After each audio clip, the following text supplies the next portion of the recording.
Anders Behring Breivik. En sommerdag i juli 2011 var Arbejderpartiets ungdomsafdelings årlige sommerlejr på Utøya. Den 22. juli kl. 15.25 gik en mand ved navn Anders Behring Breivik i krig mod det norske samfund.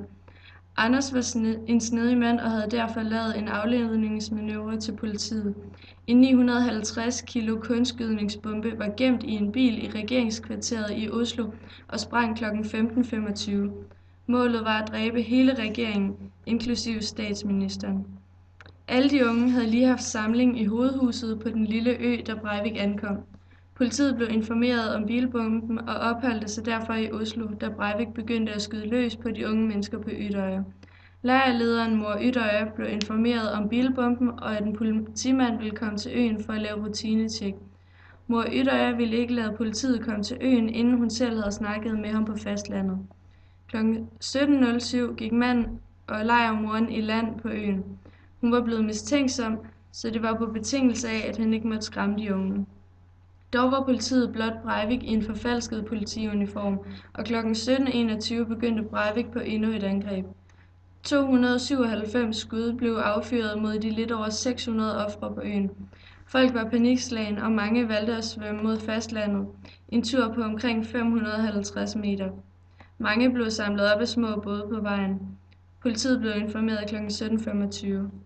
Grunden til, at Breivik ikke skød sig selv efter dette angreb var, at han, som de fleste andre ville have gjort, var, at han gerne ville fanges, så han kunne få sine holdninger frem i retten den 16. april 2012. Breivik er vokset op i hovedstaden i Oslo i Norge. Der boede han alene med sin mor og sin søster. Breiviks far var ikke en del af familien. Dog havde de kontakt af og til. Allerede i en alder af 2 år bad moren til Breivik om aflastning i weekenderne. Det begrundede hun med, at hendes søn var rastløs, meget voldsom, lunefuld og fuld af uventet indfald. Breiviks mor fandt ikke plejefamilien passende og afbrød kontakten efter et år. Da Breivik nærmede sig 4-årsalderen, blev han sammen med mor og søster indlagt på Statens Center for Barne- og Ungdomspsykiatri. Tidligt blev det opdaget af en læge, at Breiviks adfærd var speciel sammenlignet med jævnaldrende. Under opholdet fik Breiviks mor konstateret delvis benægtende depression. I den tidlige teenagealder var Breivik tilhænger af forræder i tegneserier.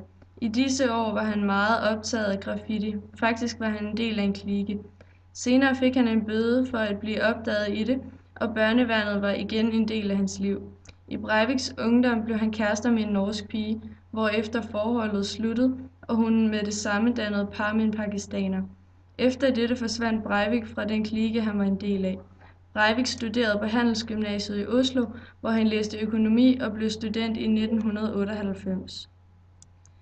Kigger man 10 år tilbage, var tendenser væsentligt anderledes, end de er i dag. For 10 år siden var det nemmere at planlægge større terrorangreb og havde direkte kontakt til terrororganisationen. At det var blevet sværere at planlægge større terrorangreb skyldes 9/11. De nye strategier, som bliver anvendt i dag, kaldes for soloterrorisme, open source terrorisme og ideologernes ændrede rollen. Soloterrorisme betyder, at enkelte personer forsøger at gennemføre angrebet enten under direkte vejledning af organisationer eller inspireret af dem. Denne karakteristik kunne umiddelbart godt passe på Anders Breivik, da han var alene om angrebet og tilsyneladende havde planlagt angrebet nøje. Da der er uvished om, at han havde været i kontakt med en terrororganisation, kunne open source terrorism også passe på Breivik. Det betegnes som en enkeltperson eller gruppen har forbedret at forsøge at gennemføre angreb på egen hånd efter inspiration fra organisationer, men uden at have modtaget decider-træning eller have været i direkte kontakt med disse organisationer.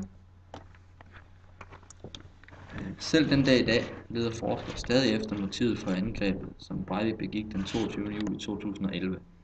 Den mest brugte teori er, at Breivik er imod den stigende indvandring, som optræder i Norge. Derfor havde han planlagt nøje at gøre oprør på øen Utøya, hvor han vidste, at Norges Ungdomsarbeiderparti var samlet til deres årlige sommerlejr. Hans mål var at komme frem med hans politiske holdninger. Den 29. november 2011 afgav de to retspsykiater deres erklæring af Breivik. Han var psykotisk og led af paranoid skizofreni, og derfor måtte betragtes som straffelig utilregnelig. Den 22. juni 2011 mistede i alt 77 mennesker livet, 69 på Utøya og 8 i regeringskvarteret. I alt meldes 158 sårede, 60 på Utøya og 98 i regeringskvarteret. De fleste var unge under 25 år. Økonomisk set kom terrorangrebene i Norge til at koste et tocifret milliardbeløb. Pengene er blandt andet blevet brugt på at genopbygge og sikre regeringsområdet. Norge har brugt mange af pengene for at forbedre og forhindre sådanne situationer i fremtiden. Der er blandt andet blevet etableret et terrorberedskab. Derudover er pengene gået til erstatning til ofrene og ofrenes familier, samt den enormt dyre retssag, som alene løb op i ca. 150 millioner norske kroner. Anders Breivik blev den 24. august 2012 dømt til den strengeste straf i norsk straffelov. Dommen lød på 21 års forvaring. Breivik afsoner nu sin dom i LLA-fængslet i Norge. Det siges at koste omkring 30.000 kroner i døgnet, eller 11 millioner kroner årligt. Breivik skal nemlig have 20 ansatte til at holde ham under opsyn.